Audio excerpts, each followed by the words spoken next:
로마서 5장 1절을 제가 읽겠습니다. 그러므로 우리가 믿음으로 의롭다 하심을 얻었은즉 우리 주 예수 그리스도로 말미암아 하나님으로 더불어 화평을 누리자. 요한복음 14장 27절입니다. 평안을 너에게 끼치노니 곧 나의 평안을 너에게 주노라. 내가 너에게 주는 것은 세상이 주는 것 같지 아니하니라. 너희는 마음에 근심도 말고 두려워하지도 말라. 그동안 은혜와 믿음에 대해서 살펴보았습니다. 특별히 지난 주일 특강에서 제가 여러분에게 그 은혜와 영광의 전체적인 그 구조를 말씀드렸는데, 은혜에 믿음을 더하면 그 결과는 뭐라고 말씀드렸죠? 평화라고. 은혜 플러스 믿음은 평화다. 제가 그렇게 말씀드렸습니다. 바울 서신에 모든 바울 서신에 그 인사가 나옵니다. 그러한 문안이 나와요. 하나님 우리 아버지와 주 예수 그리스도로조차 은혜와 평강이 너에게 있을지어다. 은혜와 평강 또는 은혜와 평화를 바울은 매 서신마다 기원했습니다. 그래서 이것을 이렇게 정리할 수 있어요. 은혜는 평화의 원천이고 평화는 은혜의 결과다. 다시 한번 말씀드립니다. 은혜는 평화의 원천이고 평화는 은혜의 결과 또는 열매다. 이렇게 말씀드릴 수 있습니다. 여기서 평화라고 하는 것은 히브리어로 샬롬이라고 하는 것입니다. 이 히브리 샬롬이라는 말은 하나님과 바른 관계에 있음으로써 하나님의 모든 복을 누리는 그러한 상태를 의미합니다. 여러분, 평화를 누리고 계십니까? 은혜 플러스 믿음은 평화라고 제가 말씀을 드렸는데, 우리가 은혜를 믿음으로 우리가 받아서 그 은혜를 체험할 때, 하나님의 그 은혜를 힘입을 때, 그 결과 우리의 마음에는 평화가 임합니다. 여러분, 그런 평화를 알고 계십니까? 일본의 그 유명한 기독교 작가셨던, 지금은 돌아가신 미우라 아야코 씨를 여러분 다 잘 아실 거예요. 미우라 아야코 씨가 이제 말년에 또다시 암에 걸리셨습니다. 젊었을 때도 병으로 오랫동안 고생하셨는데 마지막 또 나이 많으셔서도 암으로 이렇게 투병 생활을 하셔야 했어요. 근데 그때 펴낸 책의 제목이 내게 강 같은 평화라는 것이었어요. 여러분 그 복음성가 다 잘 아시죠? 내게 강 같은 평화. 근데 저도 그 복음성가를 수없이 불렀습니다. 부르면서 때때로는 그 강 같은 평화라는 그 말에 공감도 하고 그런 느낌도 있었지만, 특별히 그 미우라 아야코 씨의 그 병상에서의 모습을 보면서 내게 강 같은 평화라는 그 제목이 저한테 아주 커다란 감동을 주었어요. 병으로 흔들 수 없다는 거죠. 아무리 내가 아파도 내게 있는 주님의 이 평화는 아무도 흔들 수 없다. 내게 강 같은 평화. 그분의 간증이라고 저는 생각을 했습니다. 우리가 예수 믿는다면 우리 모두에게 이 평화가 주어져 있습니다. 그럼에도 불구하고 이 평화를 실제로 누리는 사람은 그렇게 많은 것 같지 않습니다. 우리는 종종 우리의 삶의 환경이, 우리 삶의 여건이 더 나아지면 우리가 평화를 누릴 수 있을 것이라고 생각합니다. 그러나 실제로 그렇지 않아요.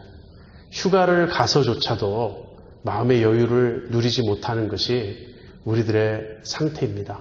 우리의 마음은 쫓기고 있고 늘 무엇인가 사로잡혀 있고 불안해하고 두려워하고 염려가 많고, 그래서 입으로는 끊임없이 평화를 말하는데 실제 우리의 삶의 경험에서는 평화가 없다. 그런 것이 솔직한 고백일 때가 참으로 많습니다. 평화에는 두 측면이 있습니다. 객관적인 측면이 있고요, 주관적인 측면이 있습니다. 어떤 사람들은 객관적으로는 평화가 없는데 주관적으로는 평화를 누립니다. 그 구약의 예레미야 6장 13절 14절에 이런 말씀이 있어요. 이는 그들이 가장 작은 자로부터 큰 자까지 다 탐남하며 선지자로부터 제사장까지 다 다 거짓을 행함이라. 그들이 내 백성의 상처를 심상히 고쳐주며 말하기를 평강하다 평강하다 하나 평강이 없도다. 이 구절의 배경은 이제 유다와 예루살렘이 머지않아 바벨론의 침공을 받아 다 멸망할 것이라고 선지자 예레미야가 예언하고 있는 바로 그것입니다. 예레미야는 바벨론의 침공이 하나님의 심판이고 이것은 하나님이 정하신 뜻이므로 이것에 거역하지 말고 그것을 받아들이고 준비하라고 예언을 했습니다. 그러나 그 당시 다른 선지자들, 그 당시 다른 유다와 예루살렘의 영적 지도자들은 예레미야와 다른 말을 했어요. 그들은 평강하다 평강하다 외칩니다. 우리에게 성전이 있다. 그리고 이 성전에 하나님의 언약궤가 있다. 하나님의 영광, 쉐키나 글로리가 우리와 함께 있다. 그런데 어떻게 이방인이 우리를 침공하며 우리를 그들의 말 발구 말에 짓밟을 수 있단 말인가? 얼핏 보면 굉장히 좋은 믿음 같아요. 그래서 그들은 평강하다 평강하다 외쳤습니다. 그러나 주님은 예레미야를 통하여 말씀하십니다. 이들이 내 백성의 상처를 심상히 고쳐주며 겉으로만 싸매주며 말하기를 평강하다 평강하다 하지만 평강이 없도다. 실제로는 평강이 없어요. 왜 평강이 없는지 아십니까? 공의가 서지 않는 곳에는 진정한 평화가 있을 수 없어요. 제가 과거에 어떤 LA였는지 아무튼 도심지를 운전하고 있는데 거기 어떤 사람이 피켓을 들고 혼자서 1인 시위를 하는 걸 목격했습니다. 그 사람의 피켓에는 이렇게 적혀 있었어요. No justice, no peace. 정의가 없으면 평화도 없다는 거예요. 이 사회가 너무 불의가 횡행하고 너무 가진 자들의 횡포가 많고 이 사회 시스템이 그토록 차별하고 억압하고 그런 일이 존재하는 한 입으로 평화 평화 외쳐봐야 실제로는 평화가 없다는 그러한 시위였습니다. 그래서 객관적으로는 평화가 없어요. 그러나 사람들은 속고 있습니다. 그래서 주관적으로 우린 다 평안하다. 우린 다 평안하다. 그렇게 말하는 것입니다. 그런데 또 반대의 현상도 있어요. 객관적으로는 평화가 주어져 있는데 주관적으로 그 평화를 누리지 못하는 거예요. 저는 그것이 대부분의 우리 그리스도인들의 모습이 아닌가 그렇게 생각합니다. 하나님께서 우리에게 평화를 주셨어요.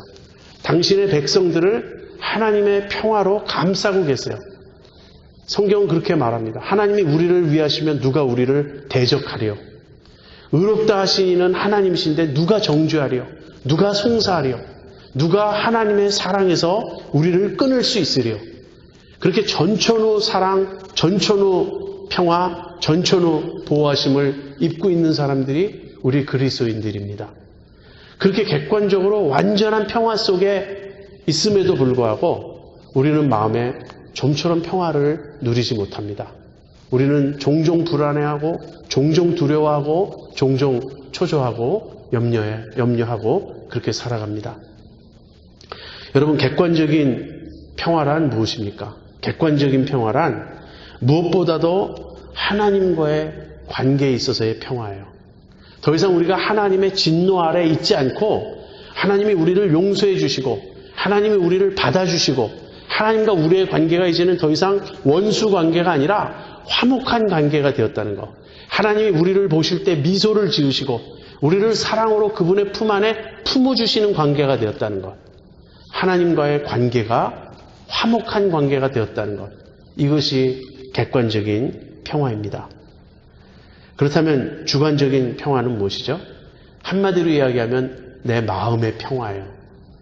하나님께서 나를 받아주셨고 용서해 주셨고 당신의 그 사랑의 품 안에 품어주셨기 때문에 이제는 세상에 그 어느 것도 나와 하나님의 관계를 끊을 수 없고 하나님의 사랑에서 나를 빼앗아 갈 수 없다는 확신 속에서 상황과 환경과 조건과 그 모든 것을 뛰어넘어 내 마음에 흔들리지 않게 누리는 그 평화. 이것이 주관적인 평화입니다. 복음성가에 이런 말씀이 있어요. 내 마음속에 있는 참된 이 평화는 누구도 앗아갈 수 없네. 여러분이 이 가사가 여러분의 고백입니까? 내 마음속에 있는 참된 이 평화는 누구도 앗아갈 수 없네. 오늘 성경 본문 두 군데에서 이 평화를 살펴보려고 합니다. 먼저 로마서 5장 1절인데요. 이 로마서 5장 1절이 가르쳐주는 바는 객관적인 평화입니다. 영어로 얘기하면 peace with God이에요. 하나님과의 평화예요. 오늘 본문은 이렇게 말합니다. 그러므로 우리가 믿음으로 의롭다 하심을 얻었은즉 우리 주 예수 그리스도로 말미암아 하나님으로 더불어 화평을 누리자. 많은 주석가들은 이 번역을 선호하지 않습니다. 이 번역이 좀 잘못되었다라고 말해요.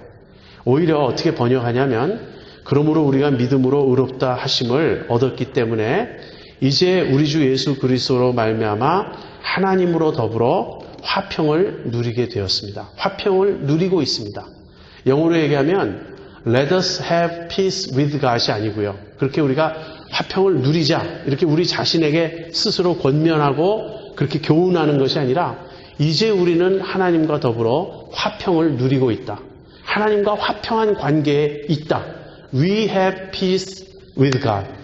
그렇게 번역하는 것이 옳다고 말합니다.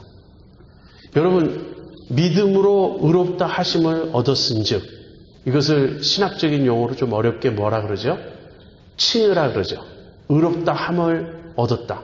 믿음으로 의롭다 함을 얻었다. 이 말은 이신칭의라고 합니다. 믿음으로써 의롭다고 칭함을 받았다.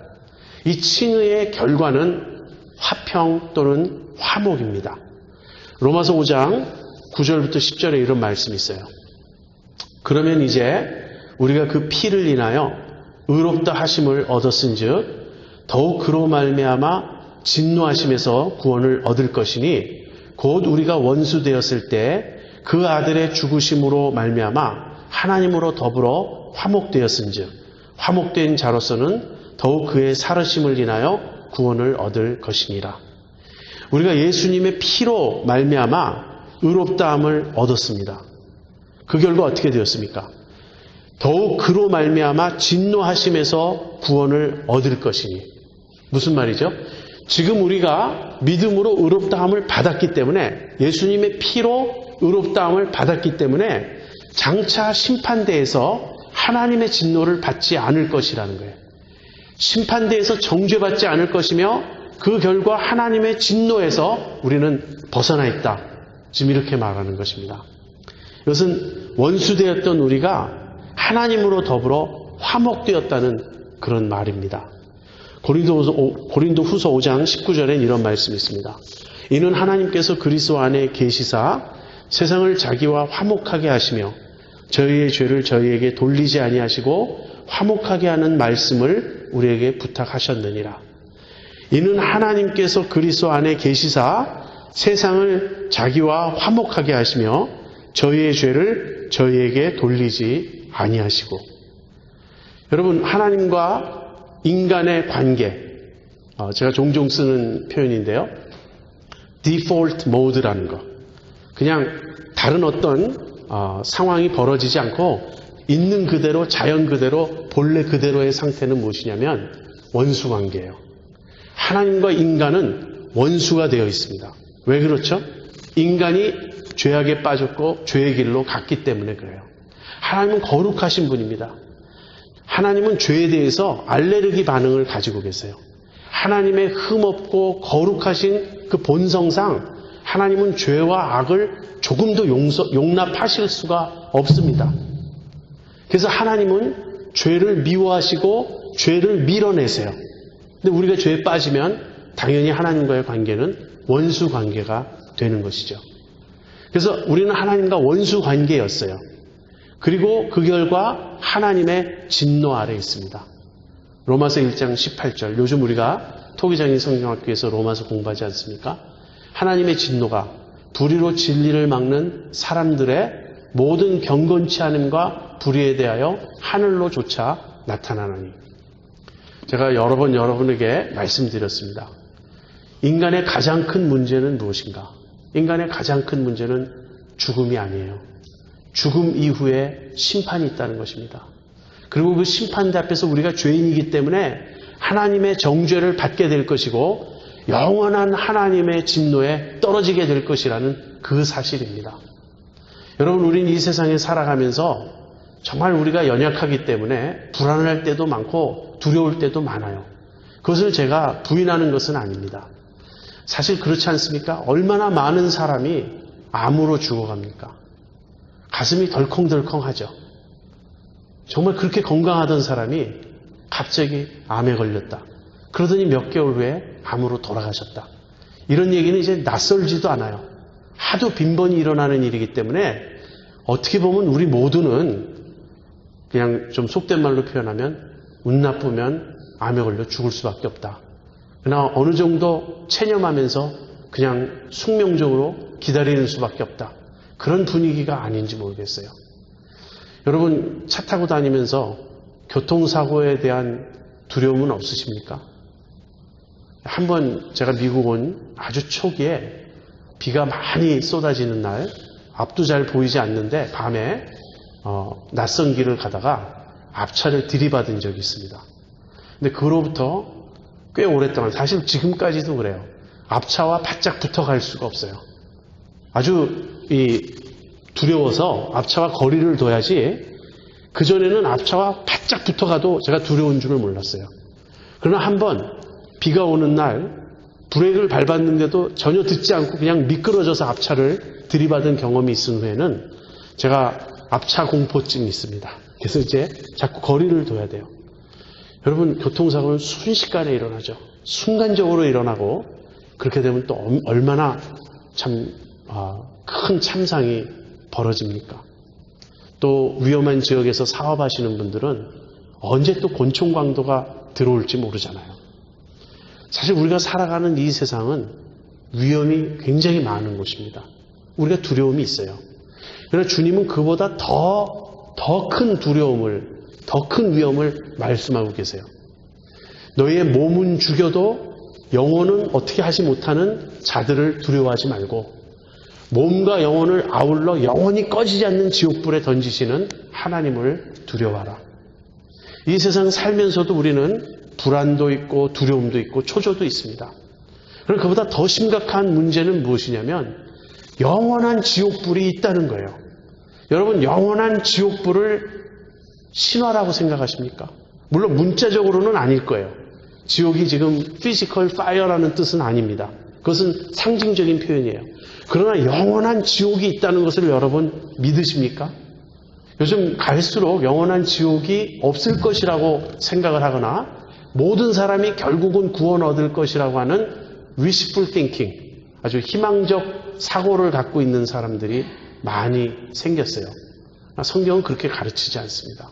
지옥이 있습니다. 영원한 지옥이 있습니다. 하나님과 원수된 자들은 그 지옥에 던져질 것입니다. 그것이 가장 두려운 일이에요. 그런데 여기서 벗어나는 길이 있어요. 하나님과 우리가 원수가 되었다면 누구의 잘못입니까? 우리의 잘못이에요. 인간의 잘못이에요. 그러면 누가 화목해야 됩니까? 여러분, 누구와 싸우고 나면 여러분이 만약에 잘못한 게 하나도 없어요. 상대방이 여러분에게 부당하게 대했고 상대방이 잘못을 저질렀어요. 그러면 여러분은 기다리죠. 마땅히 그 사람이 나한테 와서 잘못했습니다, 미안합니다 말을 해야 되지 않겠냐고. 그렇지 않습니까? 근데 하나님께서 먼저 화해의 손길을 내미셨어요. 하나님이 그리스도 안에서 우리와 화목하셨어요. 화목하는 그 길을 하나님이 마련하셨어요. 어떻게 하셨죠? 예수 그리스도를 화목 제물로 삼으셨어요. 예수님의 그 십자가에서의 그 예수님 위에 하나님의 모든 진노를 부으셨어요. 그래서 예수님이 하나님의 진노를 받으시고 화목제물, 희생제물이 되셔서 돌아가셨습니다. 그렇게 해서 하나님의 공의를 만족시키시고 이제는 우리를 용서하시고 우리를 받아주시고 우리와 화목하셨어요. 우리가 예수님을 믿고 그리스도 안에 있게 되면 그 결과, 어떤 결과가 나타나냐면 하나님이 이제는 우리를 원수로 대하지 않으시고 우리를 자녀로 대하신다는 거예요. 세상에서 가장 기쁜 소식은 무엇이냐면 지금 나를 대하시는 하나님의 얼굴에 자애로운 사랑의 미소가 있다는 것이에요. 우리는 우리 편에서 하나님 뜻대로 살지 못했다. 내 속에 있는 욕심 때문에 내가 종종 하나님께 불순종한다. 이런 것 때문에 기죽고 하나님의 낯을 피하고 싶고 늘 쭈뼛거리고 우린 그럽니다. 그러나 하나님의 얼굴을 한번 보세요. 하나님의 인자하심을 보세요. 우리를 용서하시고 우리를 사랑하시고 우리를 받아주시는 그 넉넉한 품을 한번 생각해 보세요. 더 이상 이제 우리는 하나님과 원수가 아닙니다. 더 이상 이제는 우리는 하나님의 진노 아래 있지 않습니다. 더 이상 우리는 하나님의 미워하시는 자들이 아니에요. 우리는 하나님의 사랑을 입은 자녀이고요. 하나님은 우리를 은혜로 대해주시고 은혜로 품어주십니다. 이것이 하나님과의 평화입니다. 여러분, 하나님과의 평화가 가장 근본이고 가장 우선입니다. 여기서 어긋나 있다면, 지금 내가 하나님과 불화하다면 이 세상의 모든 안전장치를 내가 다 가지고 있다 해도 사고가 나도 몸은 다치지 않을 만큼 튼튼하고 좋은 안전도 1위의 상을 받은 어떤 그런 고급차를 몰고 다니고 그 다음에는 정기적으로 검진을 받아서 남들은 1년에 한 번씩 받지도 못하는데 나는 6개월마다 병원에 가서 검진받고 그 다음에 몸에 좋다는 건 다 하고 그러면 여러분 안전하겠습니까? 내가 어떤 방편을 써서 내 안전을 추구하고 내 평화를 추구한다 해도 그것은 전부 헛된 일일 뿐입니다. 내 존재의 가장 밑바닥에 하나님과 나와 평화한가? 우리는 이 점을 점검해야 됩니다. 하나님이 나를 받아주셨다면 바울이 로마서 8장 마지막 부분에서 외치는 그 승리의 고백을 한번 기억해 보세요. 누가 우리를 정죄하리요? 누가 우리를 송사하리요? 누가 우리를 그리스도 안에 있는 하나님의 사랑에서 끊으리요? 여러분 그 외침을 공감하십니까? 그것이 여러분의 고백입니까? 여러분 지금 하나님과 화평하십니까? 이것이 은혜의 결과입니다.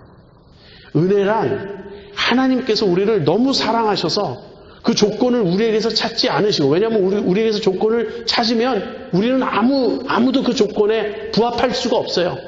네가 조금만 착해진다면, 네가 조금만 반성한다면, 네가 조금만 개선된다면 나도 너를 받아줄게. 하나님 그렇게 말씀하시지 않아요. 왜냐하면 영적으로 우린 죽었던 자이기 때문에 영적으로 죽은 자가 어떻게 스스로 살아날 수 있습니까? 은혜란 처음부터 끝까지 하나님이 하신다는 거예요. 내가 너를 사랑한다.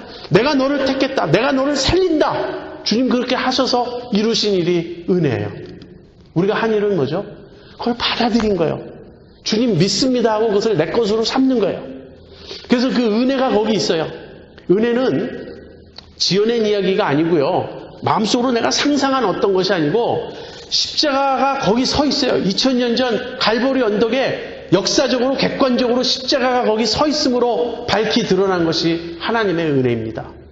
우리가 한 일은 빈손 들고 앞에가 십자가를 붙드네 믿는 거예요. 그렇게 믿었을 때 어떤 일이 일어납니까? 내게 강 같은 평화, 또 그 평화의 근본이 되는 하나님과의 평화가 나에게 주어진 것이에요. 이것이 복음 아닙니까? 이것이 기쁜 소식 아닙니까? 여러분 세상에 이거보다 더 기쁜 소식을 상상이라도 할 수 있습니까?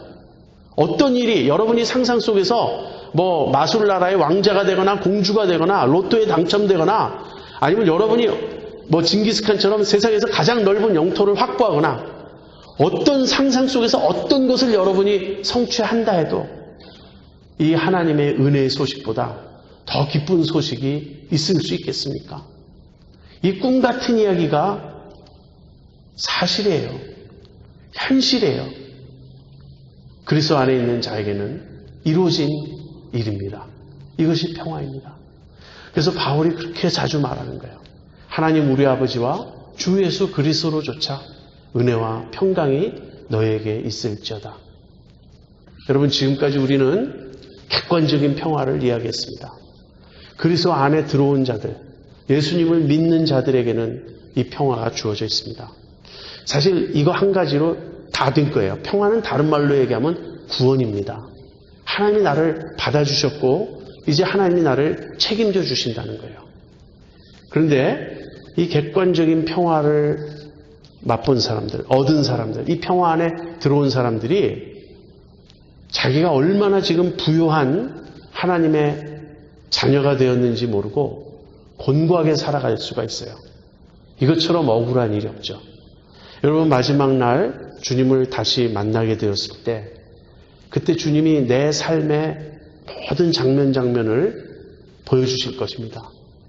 그런데 그때 드러나는 내 모습이 언제나 초조해하고 불안해하고 참 이렇게 안절부절 못하고 늘 염려와 걱정에 짓눌려 있는 모습이 이렇게 보일지 몰라요. 주님이 인자하게 물으십니다. 넌 왜 그렇게 염려가 많았니? 또 왜 이렇게 두려움이 많았니?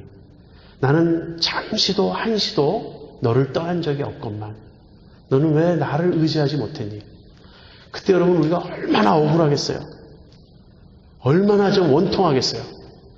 내가 전혀 염려할 게 없었는데, 내가 불안해할 게 전혀 없었는데, 그토록 놀라운 평화가 나에게 주어져 있었는데 왜 나는 그걸 몰랐던가?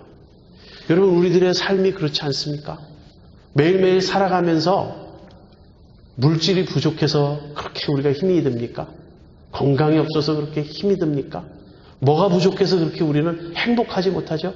그렇게 놀라운 사랑을 받고 그렇게 완전한 평화 속에 들어온 우리가 왜 즐겁고 기쁘고 매일매일 감사가 충만하고 하루하루가 감격 속에서 하나님을 찬양하며 왜 살지 못하죠?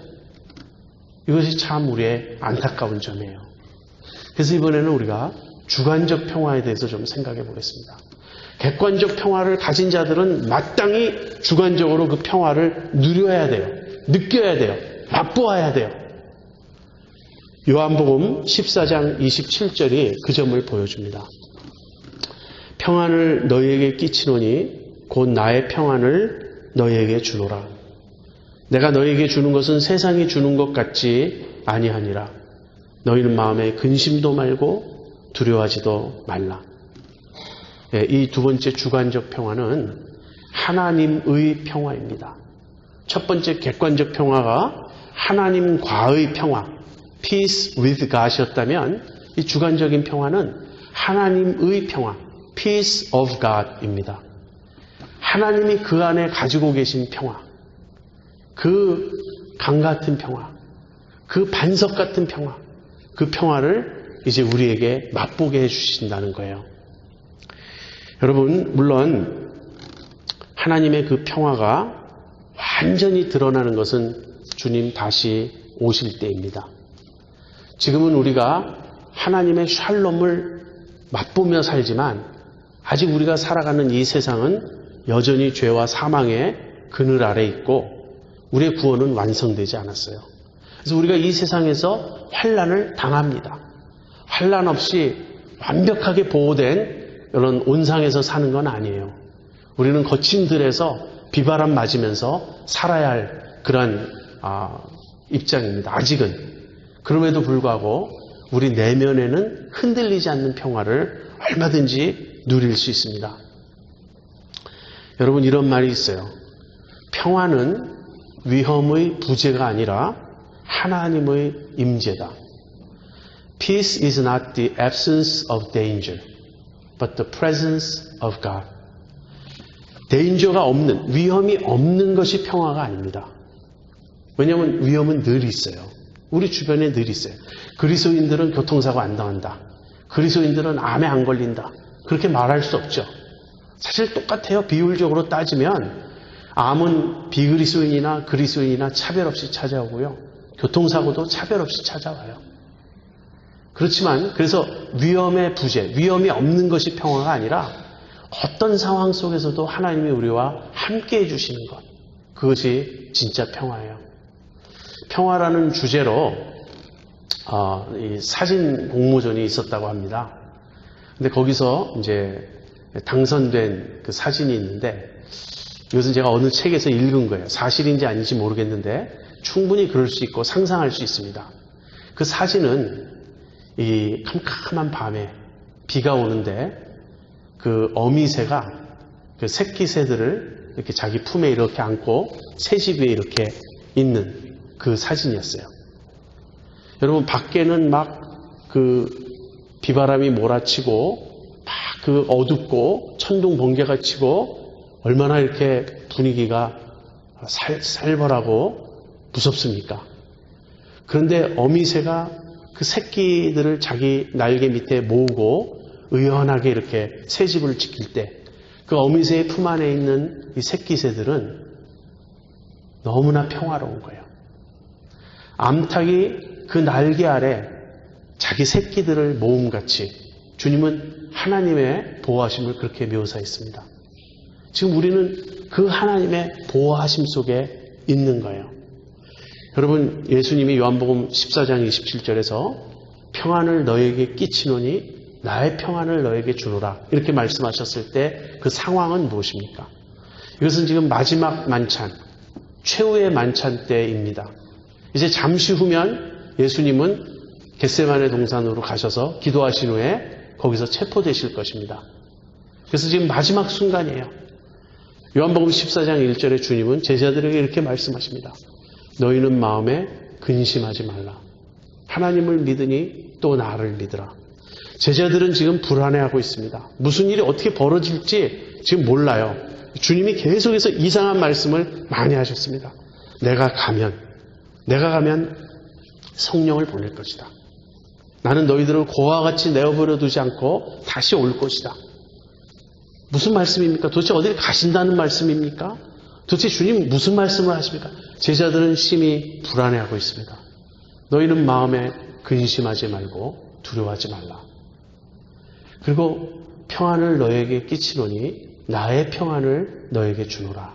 지금 그렇게 말씀하셨습니다. 이것은 주님의 평안이에요.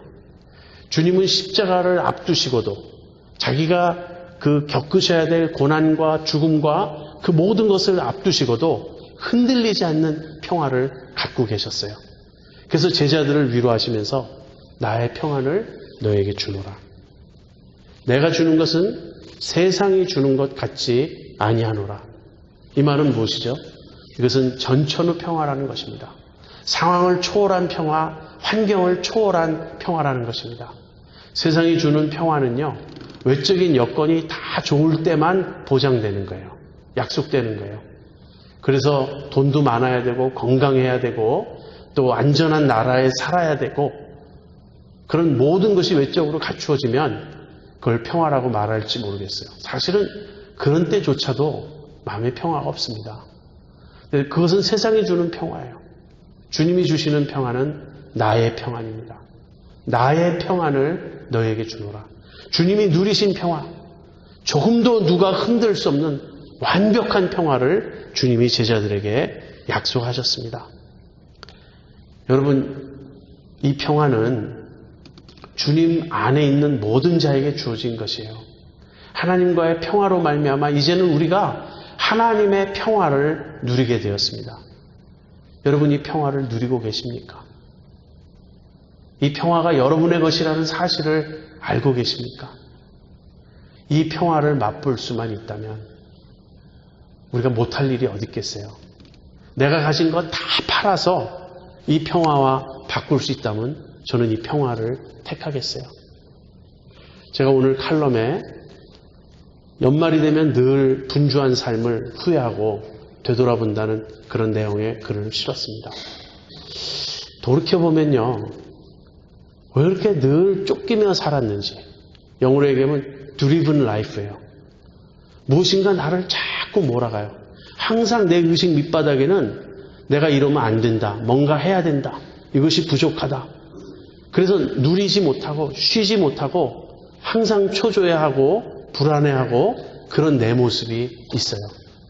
그것이 어떨 때는 성공에 대한 집착입니다. 내 인생은 이렇게 허무하게 가서는 안 되는데 뭔가 내가 해야 하는데 그럴 수도 있습니다. 아니면 내가 의지하고 붙잡고 그것을 기댈 수 있는 어떤 삶의 보장들, 그것이 아직 확보되지 않았다는 그런 생각일 수도 있어요. 그래도 적어도 무엇 정도는 내가 가지고 있어야 하는데, 어느 정도는 돼야 하는데 도대체 언제까지 나는 여기에 머물러야 하나. 지금 근데 그 모든 것은 얼마나 쓸데없는 생각입니까? 얼마나 불필요한 염려입니까? 그래서 지금껏 살아온 게 어떻게 보면요, 입으로 늘 평화 평화 말했지만 사실 평화를 모르고 사는 경우가 참 많아요. 여러분 평화를 원하십니까? 여러분 주변에 한번 생각해 보세요. 정말 평화를 누리는 사람이 누가 있나? 만약에 그냥 세상 사람들에게 묻는다면요, 틱야탄 스님을 대답할 거예요. 틱야탄 스님이 영어로 Being Peace라고, 우리말로 아마 평화로움이라는 제목의 책을 쓰신 걸로 알고 있는데요. 그분은 늘 참선하면서 특별히 이렇게 걷는 수행을 통해서 항상 마음의 평화를 유지하려고 노력하신다고 들었습니다. 근데 그런 말 들으면 속상해요. 평화? 그건 우리가 전공인데, 그것은 우리가 진짜인데, 어떻게 그건 우리 건데 하나님과의 평화를 모르는 사람이 우리보다 더 평화를 말하고 평화를 누린단 말인가? 이상하다는 생각 들지 않습니까? 그것은 우리 거예요. 평화 이야기가 나오면 이 세상에서 잘 먹고 잘 살고 성공하고 권력과 지위를 누리는 그 이야기를 하면 우리 그리스도인은 명함 내밀 수 없습니다. 그 명함 내밀 필요가 없어요. 그러나 평화 이야기를 하면 우리가 명함을 내밀어야 되잖아요. 평화를 원하신다고요? 예수님께로 오세요. 평화를 원하신다고요? 우리를 보세요. 그렇게 말해야 되는데 거꾸로 비그리스도인이 하나님과의 평화를 모르는 사람이 오히려 평화를 누려요. 말이 되지 않지 않습니까? 그래서 우리가 정신을 차려야 되겠습니다. 평화를 정말 맛봐야 되겠어요. 평화를 정말 누려야 되겠어요. 어떻게 그럴 수 있는가? 예, 대답은 첫 번째는 믿음입니다. 역시 믿음이에요. 평화는 은혜 플러스 믿음의 결과라 그랬죠. 근데 은혜는 누가 하시는 일이죠? 하나님이 하시는 일이에요. 은혜는 하나님이 이미 하셨고 하나님이 책임지시고 하나님이 이미 부어주셨어요. 그래서 은혜 쪽은 우리가 염려 안 해도 됩니다. 하나님 조금만 더 은혜를 베풀어 주세요. 하나님 왜 은혜에 그렇게 야박하십니까? 이렇게 말할 필요가 없어요. 정말 한없는 은혜를 하나님이 우리에게 지금 부어주고 계십니다. 그러니까 은혜 쪽은 염려할 것 없고요. 문제는 내 믿음입니다. 내가 그 은혜를 깨닫지 못하는 거예요. 내가 그 은혜를 보지 못하는 거예요. 그래서 우리가 다시금 믿음으로 하나님께 나아가야 됩니다. 사실 평화는 성령의 열매입니다. 성령의 열매는 사랑과 희락과 화평과 그렇게 쭉 나가죠. 그래서 그 화평, 피스는 성령의 열매입니다. 다시 말하면 믿음이 은혜를 내 것으로 삼을 때 이 일을 우리가 활발히 하면, 다시 말하면 우리가 성령에 충만해지면, 믿음으로 성령의 충만을 유지하면 평화는 오게 되어 있다 하는 것입니다. 여러분, 우리가 하나님 믿지 않기 때문에 불안한 거예요. 하나님을 신뢰하지 않기 때문에 불안한 거예요. 그래서 다시 어디로 돌아가야 되죠? 믿음으로 돌아가야 됩니다. 그 다음에 두 번째, 첫 번째는 믿음이고요. 두 번째는 기도입니다. 빌립보서 4장 6절 7절 여러분 다 암송하시죠?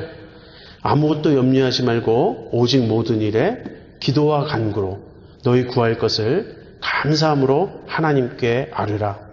그리하면 모든 지각에 뛰어난 하나님의 평강이 그리스도 예수 안에서 너희 마음과 생각을 지키시리라.